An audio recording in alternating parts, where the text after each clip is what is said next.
চোখেতে দিয়েছ জ্ঞানের আলো, বুকেতে স্বপ্ন আশা।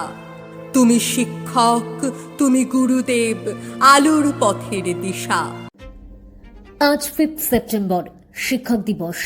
ভাবুন তো বন্ধুরা, আমরা ছোটবেলা থেকে যেটা শিখে আসছি, প্রতি বছর 5ই সেপ্টেম্বর আমরা শিক্ষক দিবস পালন করি। কারণ সর্বপল্লী রাধাকৃষ্ণন নাকি নিজেই বলেছিলেন, আমার জন্মদিন যদি শিক্ষক দিবস হিসাবে পালিত হয় তবে আমি গর্বিত হব। এই কথাটাই আমাদের বইয়ে লেখা থাকে। স্কুলের শিক্ষকরা বলেন, এমনকি বক্তৃতায়ও আমরা উদ্ধৃত করি। কিন্তু প্রশ্ন হলো, এটা আসলেই কি সত্যি, নাকি ইতিহাসটা আমাদের সামনে একটু অন্যভাবে উপস্থাপন করা হয়েছে? অনেক ইতিহাসবিদই বলেন, রাধাকৃষ্ণন আসলে নিজের জন্মদিনকে শিক্ষক দিবস করতে কখনো সরাসরি বলেননি। তিনি বলেছিলেন, যদি কেউ আমার জন্মদিনে আলাদাভাবে উদযাপন করতে চায়, তবে আমি চাইব সেটা যেন শিক্ষকদের প্রতি সম্মান প্রদর্শনের দিন হয়। এখন দেখুন, এখানে একটা সূক্ষ্ম পার্থক্য আছে। তিনি চাননি তার জন্মদিনকে কেন্দ্র করে জাতীয় দিবস তৈরি হোক। তিনি চেয়েছিলেন শিক্ষকের মর্যাদা দেয়া হোক। কিন্তু ধীরে ধীরে তার জন্মদিনই শিক্ষকদের জন্য জাতীয় দিবসে রূপান্তরিত হলো। ফলে এখানে একটা বিতর্ক তৈরি হয়েছে। শিক্ষক দিবস কি সত্যি শিক্ষকদের জন্য, নাকি এটা আসলে এক ব্যক্তিকে ঘিরে তৈরি এক অনুষ্ঠান? এবার আসি শিক্ষক দিবসের উৎপত্তিতে। বিশ্বের অনেক দেশে আলাদা আলাদা দিনে শিক্ষক দিবস পালিত হয়। ইউনেস্কো ঘোষিত আন্তর্জাতিক শিক্ষক দিবস হল 5ই অক্টোবর, বাংলাদেশে 4 অক্টোবর, চীনে 10ই সেপ্টেম্বর আর ভারতে 5ই সেপ্টেম্বর। ভারতের ক্ষেত্রে যেহেতু এটা সর্বপল্লী রাধাকৃষ্ণনের জন্মদিন, তাই তিনি এর কেন্দ্রবিন্দু হয়ে উঠেছেন। কিন্তু সমালোচকরা বলেন, ভারতে আরও অনেক শিক্ষাবিদ ছিলেন। রবীন্দ্রনাথ ঠাকুর, জ্যোতিবা ফুলে, সত্যেশ্বর দত্ত, এমনকি নেতাজি সুভাষচন্দ্র বসুর শিক্ষার ওপর জোর দিয়েছিলেন। তাহলে কেন শুধু রাধাকৃষ্ণনের জন্মদিনকে বেছে নেওয়া হলো? এর পেছনে কি কোনো রাজনৈতিক উদ্দেশ্য ছিল? এই প্রশ্নটাই বিতর্ককে আরও ঘনীভূত করে। এবার চলুন রাধাকৃষ্ণনের শৈশবের দিকে ফিরে যাই। সর্বপল্লী রাধাকৃষ্ণন জন্মেছিলেন 1888 সালের 5ই সেপ্টেম্বর তৎকালীন মাদ্রাজ প্রেসিডেন্সি তিরুত্তানি নামক ছোট্ট গ্রামে। তিনি ছিলেন একেবারে সাধারণ ব্রাহ্মণ পরিবারের সন্তান।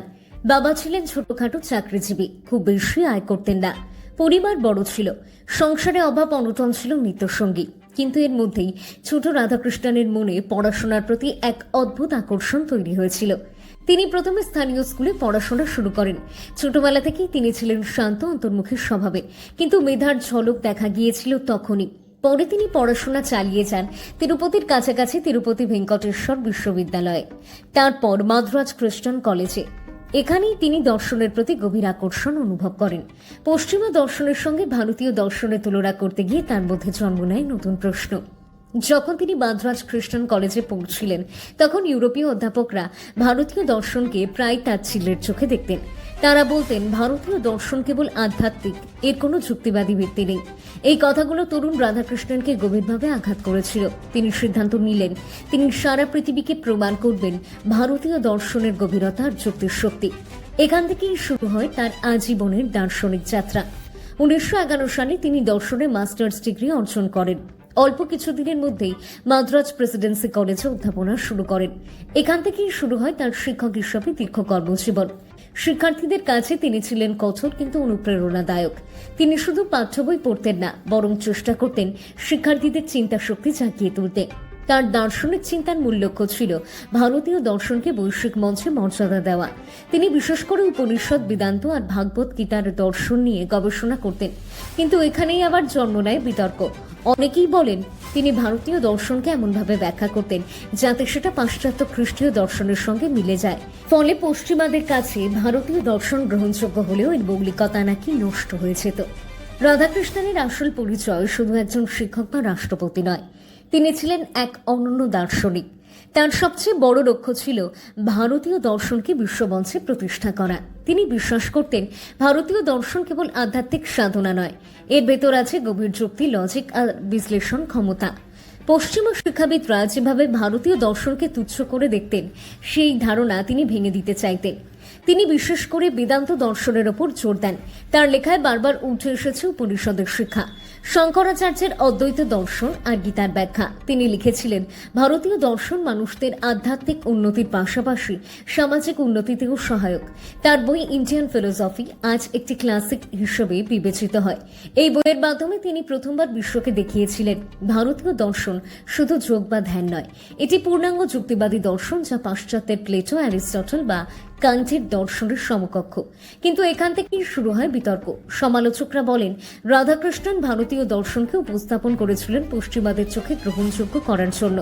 উদাহরণস্বরূপ, তিনি উপনিষদের ব্রাহ্ম ধর্মকে অনেক সময় খ্রিস্টীয় দর্শনের ঈশ্বর ধারণার সঙ্গে তুলনা করতেন। এতে পশ্চিমারা সহজে বুঝতে পারতেন, কিন্তু ভারতীয় দর্শনের মৌলিক ভিন্নতা যেন ম্লান হয়ে যেত। অনেকে বলেন, তিনি আসলে ভারতীয় দর্শনকে এক ধরনের রূপান্তর করে পরিবেশন করেছিলেন। ফলে পাশ্চাত্য দার্শনিকরা ভারতীয় দর্শনকে সহজে গ্রহণ করলেও এর মৌলিক চরিত্র অনেকটাই বদলে গিয়েছিল। উদাহরণস্বরূপ, উপনিষদে যেখানে ব্রহ্ম নিরাকার আর অনন্ত অনির্বচনীয়, সেখানে তিনি একে অনেক সময় খ্রিস্টীয় গডের মতো উপস্থাপন করতেন। এর ফলে পাশ্চাত্যের চোখে ভারতীয় দর্শনের গ্রহণযোগ্যতা বেড়ে গেল। ভারতীয় আধ্যাত্মিকতাকে নাকি এক ধরনের ছাঁচে ফেলা হয়েছিল। তার আরেকটি বড় অবদান ছিল ধর্মতত্ত্বে। তিনি বলেছিলেন, সব ধর্ম আসলে একই সত্যের দিকে নিয়ে যায়। তিনি ধর্মীয় সহিষ্ণুতার পক্ষে ছিলেন। তার মতে হিন্দু, খ্রিস্টান, ইসলাম সব ধর্মই মানুষের আধ্যাত্মিক বিকাশে সহায়ক। এই ধারণা তার সময় বেশ প্রগতিশীল ছিল বলে মনে হলেও সমালোচকরা বলেন, তিনি এর মাধ্যমে হিন্দু ধর্মের ভিন্নতাকে অনেকটা হালকা করে ফেলেছিলেন। কিন্তু একটা কথা মানতেই হবে, তিনি ভারতীয় দর্শনকে আন্তর্জাতিক মঞ্চে নিয়ে গিয়েছিলেন। অক্সফোর্ড বিশ্ববিদ্যালয়ে যখন তিনি দর্শনের অধ্যাপক হিসেবে নিযুক্ত হন, তখন প্রথমবার ভারতীয় দর্শনকে পশ্চিমা শিক্ষাবিদরা গুরুত্ব সহকারে পড়তে শুরু করেন। তিনি বলেছিলেন, Indian philosophy is not a religion, it is a way of thinking, a way of life. অর্থাৎ ভারতীয় দর্শন ধর্মীয় আচার নয়, বরং চিন্তাধারার এক পদ্ধতি। তবে এখানেও সমালোচনা আছে। অনেক হিন্দু জাতীয়তাবাদী চিন্তাবিদ মনে করেন, তিনি ভারতীয় দর্শনের আধ্যাত্মিকতা ও মৌলিকতাকে যথেষ্ট সম্মান দেননি, বরং তিনি পশ্চিমাদের বোঝানোর জন্য এটিকে এমনভাবে সাজিয়েছিলেন যাতে তাদের দৃষ্টিতে এটি গ্রহণযোগ্য হয়। ফলে ভারতীয় দর্শনের আসল রূপ নাকি বিকৃত হয়েছে। রাধাকৃষ্ণনের এই দ্বৈত চরিত্র তাকে ঘিরে বিতর্ক তৈরি করেছে। একদিকে তিনি ভারতীয় দর্শনের রাষ্ট্রদূত, অন্যদিকে সমালোচকদের চোখে তিনি একজন কম্প্রোমাইজার। তার ভক্তরা বলেন, যদি তিনি পশ্চিমাদের ভাষায় না বোঝাতেন, তবে হয়তো ভারতীয় দর্শন আজও বিশ্ব অবহেলিত থাকত। আর সমালোচকরা বলেন, তিনি বোঝানোর নামে এর আসল আত্মাটাকে নষ্ট করেছেন। বন্ধুরা, এবার আসা যাক সবচেয়ে বিতর্কিত জায়গায়, রাধাকৃষ্ণনের সামাজিক অবস্থান ও কাস্ট সিস্টেম নিয়ে তার দৃষ্টিভঙ্গি। ভারতের সমাজ হাজার বছর ধরে কাস্ট প্রথার দ্বারা বিভক্ত। অস্পৃশ্যতা, বৈষম্য, বর্ণভেদ এসব সমস্যা ভারতীয় সমাজের শিকড়ে গেঁথে আছে। এখন প্রশ্ন হলো, যিনি শিক্ষক দিবসের প্রতীক, যিনি দার্শনিক হিসাবে বিশ্বভারতের মুখ উজ্জ্বল করেছেন, তিনি এই সমস্যার প্রতি কি অবস্থান নিয়েছিলেন? অনেক সমালোচক বলেন, রাধাকৃষ্ণন ব্রাহ্মণ পরিবার থেকে আসায় তিনি কাস্ট প্রিভিলেজকে কখনো তেমনভাবে প্রশ্ন করেননি। তিনি হয়তো অস্পৃশ্যতার বিরুদ্ধে মুখ খুলেছিলেন, কিন্তু বর্ণপ্রথাকে সরাসরি চ্যালেঞ্জ করেননি। বরং তিনি বলেছিলেন, ভারতীয় সমাজে কাস্ট আসলে এক ধরনের সামাজিক বিভাজন, যার ভালো দিকও আছে। এই কথাই তাকে নিয়ে সমালোচনা বাড়িয়েছে, কারণ অস্পৃশ্যরা তখন ভয়াবহ নির্যাতনের শিকার হচ্ছিল। আর একজন রাষ্ট্রপতি হয়েও তিনি সেই প্রথার বিরুদ্ধে তীব্র অবস্থান নেননি। বি.আর. আম্বেদকরের মতো নেতারা যখন কাস্ট সিস্টেমের বিরুদ্ধে আন্দোলন করছিলেন, তখন রাধাকৃষ্ণন বরং দর্শনের ভাষায় এটিকে সামাজিক সংগঠন বলে আখ্যা দিচ্ছিলেন। এর ফলে তাকে অনেকেই স্টেটাস কুইস্ট বা বর্তমান ব্যবস্থার রক্ষক বলে আখ্যা দেন। তার ভক্তরা বলেন, তিনি সরাসরি বিরোধিতা না করলেও শিক্ষার মাধ্যমে সমাজকে বদলাতে চেয়েছিলেন। কিন্তু সমালোচকরা বলেন, তিনি যদি তার অবস্থান আরও স্পষ্ট করতেন, তাহলে হয়তো ভারতের কাস্ট সংস্কার আন্দোলনে আরও বড় ভূমিকা রাখতে পারতেন। এবার আসা যাক তার রাজনৈতিক জীবনে। রাধাকৃষ্ণন শিক্ষাবিদ থেকে ধীরে ধীরে রাষ্ট্রপতি হয়ে ওঠেন। তিনি প্রথমে ভাইস চ্যান্সেলর হন আন্ধ্র বিশ্ববিদ্যালয়ে, তারপর বেনারস হিন্দু বিশ্ববিদ্যালয়ে। পরে তাকে রাষ্ট্রসংঘে ভারতের প্রতিনিধি হিসেবে পাঠানো হয়। 1952 সালে তিনি ভারতের প্রথম উপরাষ্ট্রপতি হন আর 1962 সালে হন ভারতের দ্বিতীয় রাষ্ট্রপতি। রাষ্ট্রপতি হিসাবে তিনি ছিলেন বেশ জনপ্রিয়। তার ভদ্রতা, জ্ঞান আর বক্তৃতা মানুষকে মুগ্ধ করত। কিন্তু এখানেও সমালোচনা ছিল। অনেকেই বলেন তিনি শিক্ষাবিদ হিসাবে বেশি উপযুক্ত ছিলেন। রাজনীতির জটিল খেলায় তিনি ততটা সক্রিয় ছিলেন না। তার রাষ্ট্রপতি থাকার সময় ভারত চীন যুদ্ধ আর ভারত পাকিস্তান যুদ্ধ হয়েছিল। এই সংকটময় সময়ে তার ভূমিকা তুলনামূলকভাবে নীরব ছিল। সমালোচকরা বলেন তিনি রাষ্ট্রপতি থাকাকালীন প্রকৃত নেতৃত্ব দেখেননি, বরং এক প্রকার প্রতীকী রাষ্ট্রপতি হিসেবেই থেকে গিয়েছিলেন।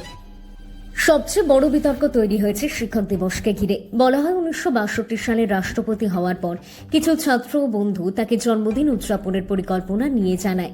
তখন তিনি নাকি বলেন, আমার জন্মদিনকে আলাদা করে উদযাপন করার চেয়ে আমি চাই এই দিনটিকে শিক্ষক দিবস হিসাবে পালন হোক।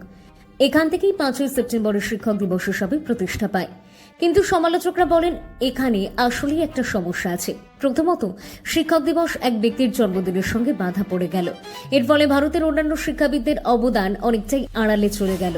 দ্বিতীয়ত, অনেকেই মনে করেন তিনি নিজেই চাইতেন তার জন্মদিন জাতীয়ভাবে পালন হোক, যদিও ভিন্ন নামে।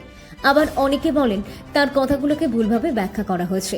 ফলাফল হলো আজ ভারতের শিক্ষক দিবস মানেই সর্বপল্লী রাধাকৃষ্ণন। কিন্তু প্রশ্ন থেকে যায়, ভারতে রবীন্দ্রনাথ ঠাকুরের মতো শিক্ষা দর্শন, জ্যোতিবা ফুলের মতো সমাজ সংস্কারক, নেতাজি সুভাষচন্দ্র বসুর মতো শিক্ষানুরাগী নেতারা থেকেও কেন কেবল রাধাকৃষ্ণনের নাম সামনে এলো? এর পেছনে কি রাজনৈতিক সুবিধা কাজ করেছিল?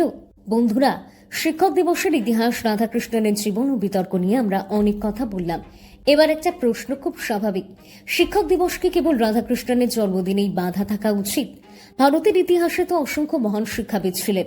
ভাবুন তো, রবীন্দ্রনাথ ঠাকুর যিনি কেবল কবি নন, একজন শিক্ষা দর্শন নির্মাতা। শান্তিনিকেতনের গড়ে তুলেছিলেন এমন এক শিক্ষা ব্যবস্থা যেখানে প্রকৃতির শিল্পকলা আর মুক্ত চিন্তা একসাথে চলত। আজকের দিনে যখন আমরা সৃজনশীল শিক্ষার কথা বলি, তখন রবীন্দ্রনাথের শিক্ষা দর্শনই আধুনিক, তবুও তার নামে শিক্ষক দিবস হয়নি। অন্যদিকে জ্যোতিবা ফুলে ছিলেন সমাজ সংস্কারক। তিনি অস্পৃশ্যদের জন্য প্রথম স্কুল গড়ে তুলেছিলেন, নারীদের জন্য শিক্ষার দরজা খুলে দিয়েছিলেন। তার অবদান শিক্ষক দিবসে আলোচিত হওয়া উচিত ছিল, কিন্তু তিনি কোথাও নেই।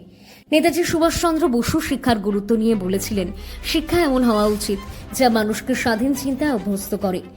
স্বাধীন ভারতের শিক্ষানীতির আলোচনায় তার মতামত গুরুত্বপূর্ণ হলেও তাকেও আমরা ভুলে গিয়েছি। অর্থাৎ শিক্ষক দিবস আসলে ভারতীয় শিক্ষার ইতিহাসের বহুমুখী অবদানকে তুলে ধরার দিন হতে পারত, কিন্তু বাস্তবে এটি এক ব্যক্তির জন্মদিনের সীমাবদ্ধ হয়ে গেল। সমালোচকরা বলেন এতে শিক্ষাবিদদের বহুমুখী অবদান আড়াল হয়ে গেল। সমর্থকরা বলেন অন্তত এই দিনে শিক্ষকরা সম্মান পান, সেটাই বড় কথা। আজকের দিনে প্রশ্ন হচ্ছে, শিক্ষক দিবস পালনের নামেই কি আমরা শিক্ষা ব্যবস্থার সমস্যাগুলো ভুলে যাচ্ছি না? ভারতের শিক্ষা ব্যবস্থায় এখনো প্রচন্ড বৈষম্য আছে। গ্রামীণ এলাকায় শিক্ষক ঘাটতি, সরকারি স্কুলে অব্যবস্থা, শিক্ষকদের দুরবস্থা, এসব সমস্যা রয়ে গেছে। শিক্ষক দিবসে আমরা ফুল দিই, বক্তৃতা দিই, কিন্তু শিক্ষকদের আসল অবস্থার পরিবর্তন কি করছি আমরা?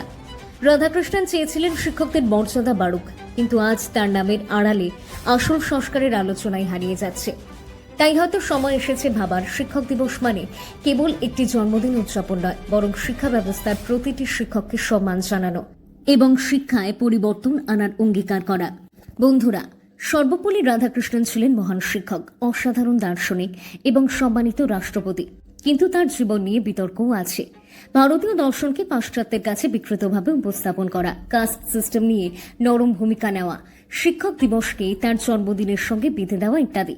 তিনি হয়তো শিক্ষার প্রতীক, কিন্তু তার আড়ালে অন্য শিক্ষাবিদদের অবদান ঢাকা পড়ে গেছে। তাহলে আমাদের জন্য শিক্ষণীয় কি? প্রথমত, শিক্ষাবিদ মানে কেবল একজন ব্যক্তি নয়, বরং একটি আন্দোলন। দ্বিতীয়ত, শিক্ষক দিবস আসলেই হওয়া উচিত প্রতিটি শিক্ষকের জন্য, যিনি গ্রামের ছোট্ট স্কুলে পড়ান, যিনি শহরের কলেজে পড়ান, যিনি ছাত্রদের জীবন বদলে দেন। তৃতীয়ত, শিক্ষা নিয়ে বিতর্ক থাকলেও আমাদের লক্ষ্য হওয়া উচিত শিক্ষার উন্নতি, শিক্ষকের মর্যাদা আর জ্ঞান চর্চার প্রয়াস। বন্ধুরা, আজ আমরা দেখলাম শিক্ষক দিবসের আলো অন্ধকার, সর্বপল্লী রাধাকৃষ্ণনের জীবন ও তার চারপাশের বিতর্ক। এখন প্রশ্ন আপনাদের কাছে, আমরা কি আসলে শিক্ষকদের সম্মান দিচ্ছি, নাকি কেবল আনুষ্ঠানিকতা পালন করছি? যদি ভিডিওটা ভালো লেগে থাকে তবে অবশ্যই লাইক করুন, কমেন্টে আপনার মতামত লিখে জানান, আর আমাদের চ্যানেল সাবস্ক্রাইব করতে ভুলবেন না। আপনাদের মতো শিক্ষক দিবস কি এক ব্যক্তির জন্মদিনের সীমাবদ্ধ থাকা উচিত, নাকি ভারতের প্রতিটি মহান শিক্ষাবিদের অবদানকে তুলে ধরা উচিত? আপনার মতামত কমেন্টে জানাতে ভুলবেন না।